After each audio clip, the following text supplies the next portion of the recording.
Dios ve la verdad, pero espera. Es un cuento de Leo Tolstoy que trata sobre un joven comerciante injustamente condenado por un crimen. A pesar de su situación, el protagonista se propone fortalecer su fe. Resumen.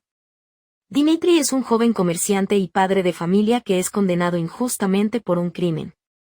Es encarcelado en una prisión de Siberia. A pesar de su situación, Dmitri se propone reforzar su fe. Este cuento aborda temas como la fragilidad humana y la búsqueda de justicia divina. Dios ve la verdad, pero espera, de León Tolstoy. Dios ve la verdad, pero espera. En la ciudad de Vladimir vivía un joven comerciante llamado Iván Dmitrich Aksionov. Tenía 2 tiendas y una casa propia. Aksionov era un tipo apuesto, rubio y de cabeza rizada, lleno de diversión y muy aficionado al canto. De muy joven había sido dado a la bebida, y se desbocaba cuando se excedía, pero después de casarse dejó de beber, salvo de vez en cuando. Un verano, Aksionov iba a la feria de Nizhny, y al despedirse de su familia su mujer le dijo: Iván Dmitrich, no salgas hoy, he tenido un mal sueño contigo. Aksionov se rió y dijo: ¿tienes miedo de que cuando llegue a la feria me vaya de juerga? Su mujer le contestó: no sé de qué tengo miedo, lo único que sé es que he tenido un mal sueño. Soñé que volvías de la ciudad, y cuando te quitabas la gorra veía que tenías el pelo bastante gris. Aksionov se rió. Es una señal de suerte, dijo. A ver si vendo todos mis bienes y te traigo algunos regalos de la feria. Se despidió de su familia y partió. Cuando ya había recorrido la mitad del camino, se encontró con un comerciante al que conocía, y pasaron la noche en la misma posada.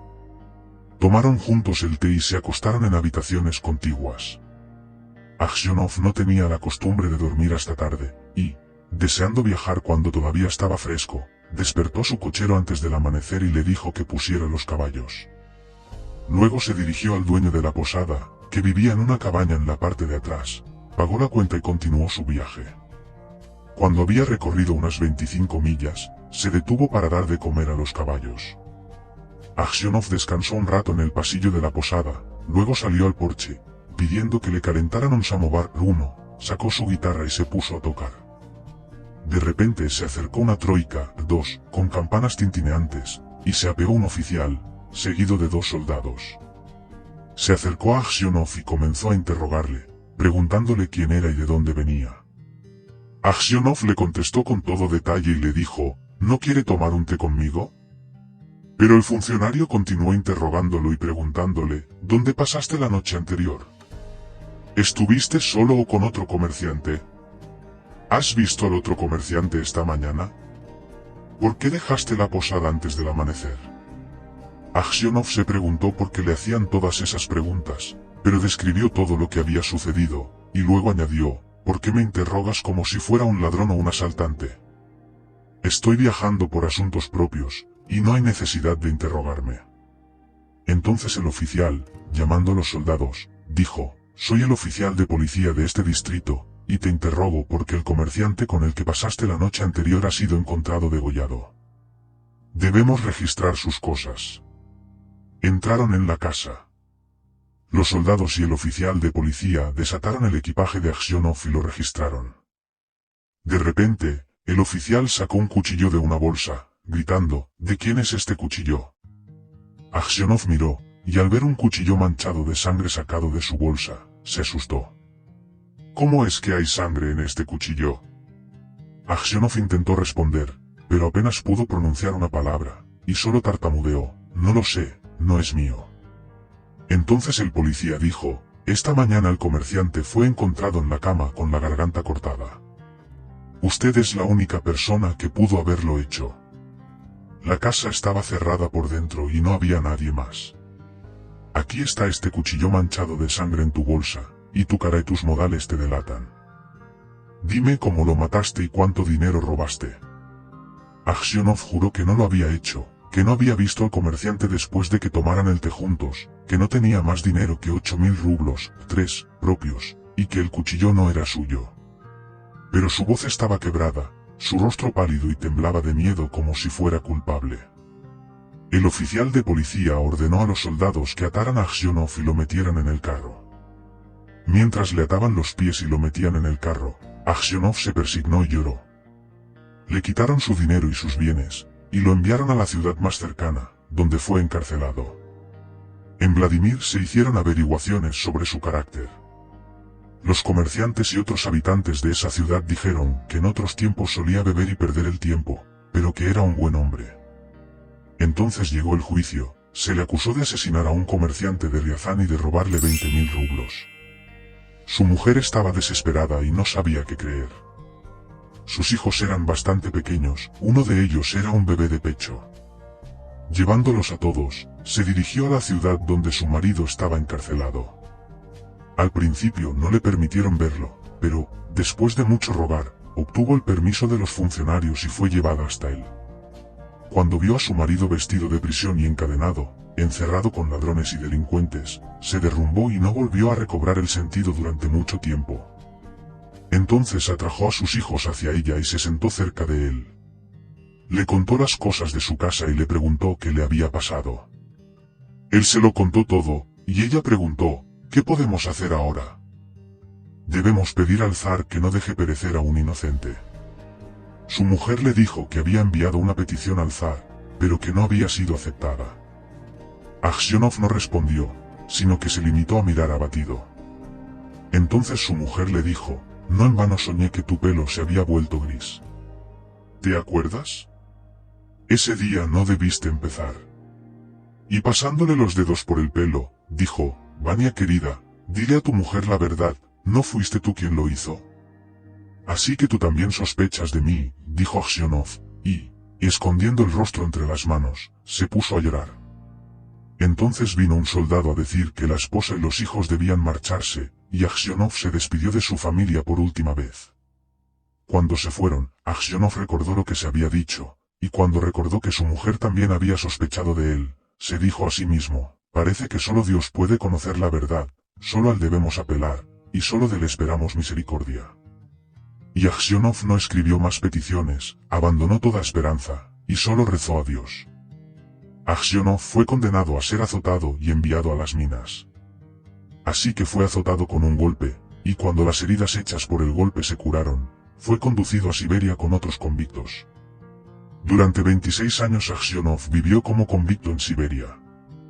Su pelo se volvió blanco como la nieve y su barba se volvió larga, fina y gris.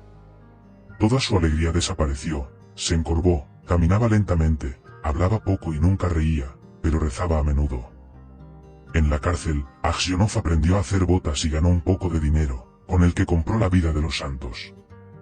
Leía este libro cuando había suficiente luz en la cárcel, y los domingos, en la iglesia de la prisión, leía las lecciones y cantaba en el coro, pues su voz aún era buena. Las autoridades de la cárcel apreciaban a Aksionov por su mansedumbre, y sus compañeros lo respetaban, lo llamaban el abuelo y el santo. Cuando querían pedir algo a las autoridades de la cárcel, siempre hacían de Aksionov su portavoz, y cuando había peleas entre los presos acudían a él para que arreglara las cosas y juzgara el asunto. Aksionov no recibía noticias de su casa, y ni siquiera sabía si su mujer y sus hijos seguían vivos. Un día llegó a la cárcel una nueva banda de presos. Al anochecer, los antiguos presos se reunieron en torno a los nuevos y les preguntaron de qué pueblos o aldeas procedían y por qué habían sido condenados. Entre los demás, Aksionov se sentó cerca de los recién llegados y escuchó con aire abatido lo que se decía.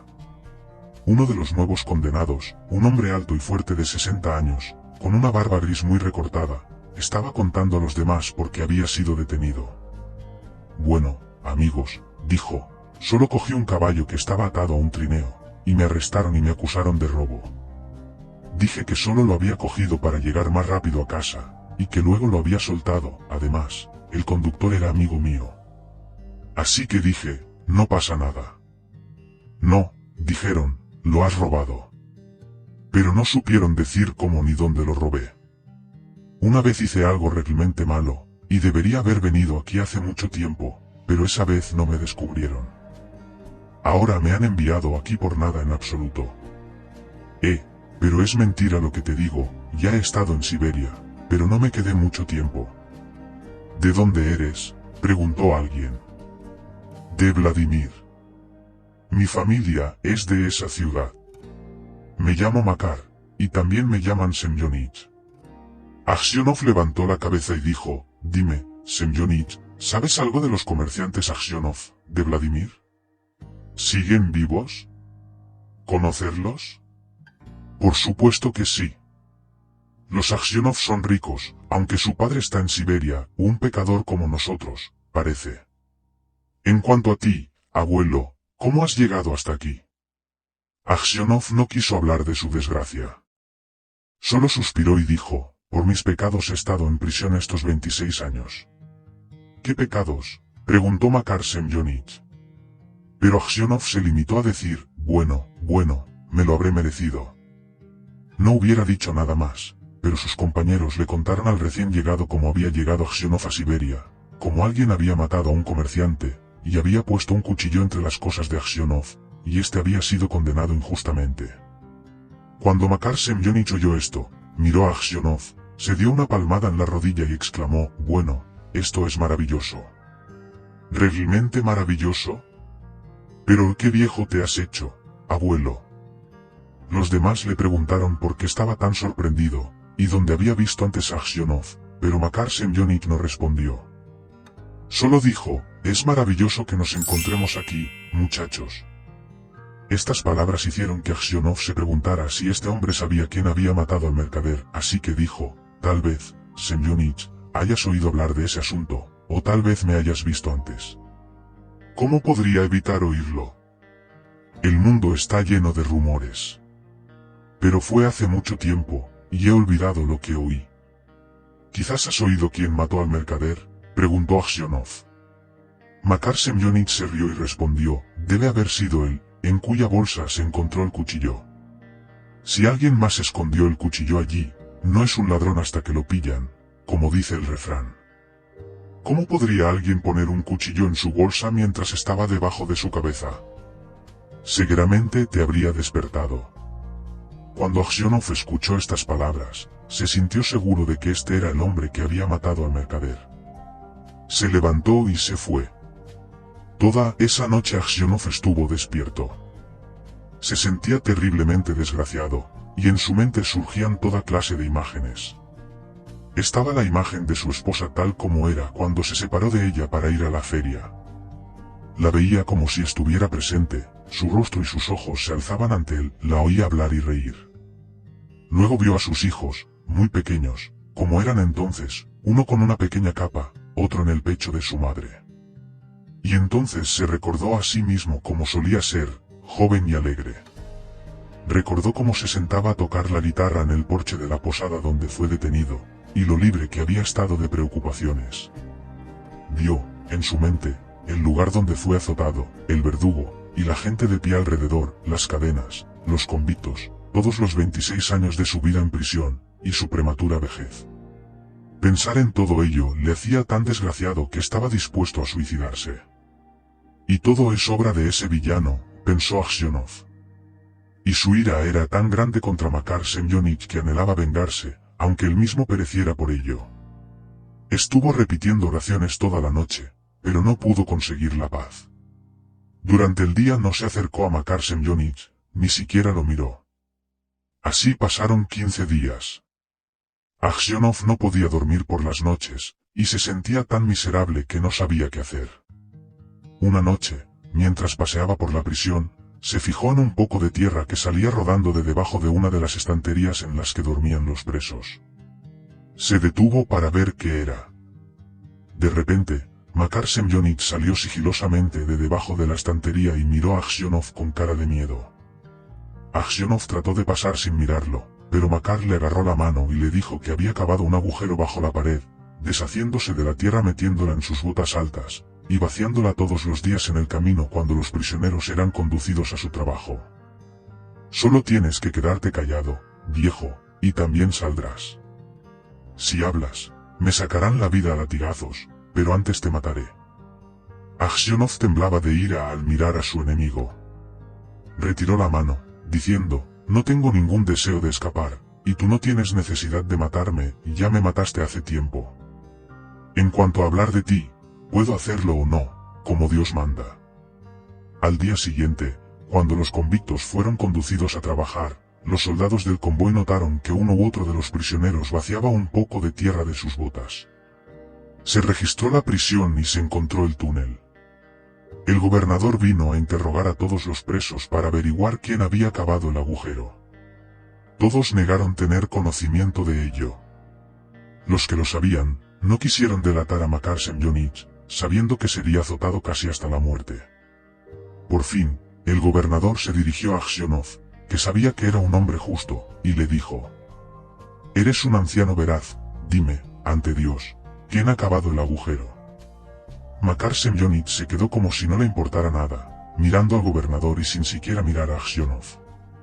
Los labios y las manos de Aksionov temblaban, y durante mucho tiempo no pudo pronunciar una palabra. Pensó: ¿por qué tengo que proteger a quien me ha arruinado la vida? Que pague por lo que he sufrido. Pero si lo cuento, probablemente le sacarán la vida a latigazos, y tal vez sospeche de él equivocadamente. Y, después de todo, ¿de qué me serviría? Bueno, viejo, repitió el gobernador, dinos la verdad, ¿quién ha estado cavando bajo el muro? Aksionov miró a Makar Semyonich y dijo: no puedo decirlo, señoría. No es la voluntad de Dios que lo diga. Haz lo que quieras conmigo, estoy en tus manos. Por mucho que el gobernador se esforzara, Aksionov no quiso decir nada más, por lo que hubo que dejar el asunto. Aquella noche, cuando Aksionov estaba tumbado en su cama y empezaba a dormitar, alguien se acercó silenciosamente y se sentó en su cama. Miró a través de la oscuridad y reconoció a Makar. «¿Qué más quieres de mí?», preguntó Aksionov. «¿Por qué has venido aquí?». Makar Semyonich guardó silencio. Entonces Aksionov se incorporó y dijo: «¿Qué quieres?». «Vete o llamaré a la guardia».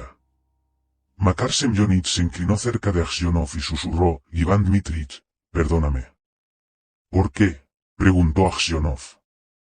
«Fui yo quien mató al mercader y escondió el cuchillo entre tus cosas. Quería matarte a ti también, pero oí un ruido fuera, así que escondí el cuchillo en tu bolsa y escapé por la ventana». Aksionov se quedó en silencio, sin saber qué decir. Makar Semyonich se bajó de la cama estante y se arrodilló en el suelo.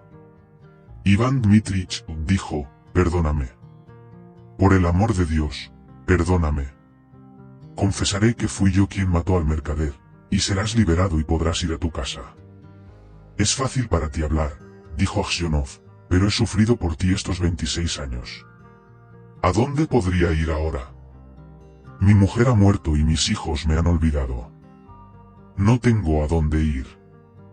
Makar Semyonich no se levantó, sino que se golpeó la cabeza contra el suelo. «Iván Dmitrich, perdóname», gritó. «Cuando me azotaron con el látigo no fue tan difícil de soportar como lo es verte a ti ahora, sin embargo, te apiadaste de mí y no lo contaste. Por el amor de Cristo, perdóname, desgraciado que soy». Y comenzó a sollozar. Cuando Aksionov le oyó sollozar, también se puso a llorar. «Dios te perdonará», dijo. «Tal vez yo sea 100 veces peor que tú». Y ante estas palabras su corazón se iluminó, y la añoranza del hogar lo abandonó. Ya no tenía ningún deseo de salir de la prisión, sino que solo esperaba que llegara su última hora. A pesar de lo que había dicho Aksionov, Makar Semyonich se confesó culpable. Pero cuando llegó la orden de su liberación, Aksionov ya estaba muerto. Escrito en 1872. 1. El samovar autocalentador es una urna en la que se puede calentar y mantener el agua en ebullición. 2. Un transporte de 3 caballos. 3. El valor del rublo ha variado en diferentes épocas desde más de 3 chelines hasta menos de 2 chelines. Para facilitar el cálculo, puede tomarse como 2 chelines. Al leer estas historias a los niños, la palabra florín puede ser sustituida por rublo si se prefiere. Gracias por escuchar este libro, no olvides suscribirte para no perderte ningún libro. Esto fue El Búnker del Cuervo.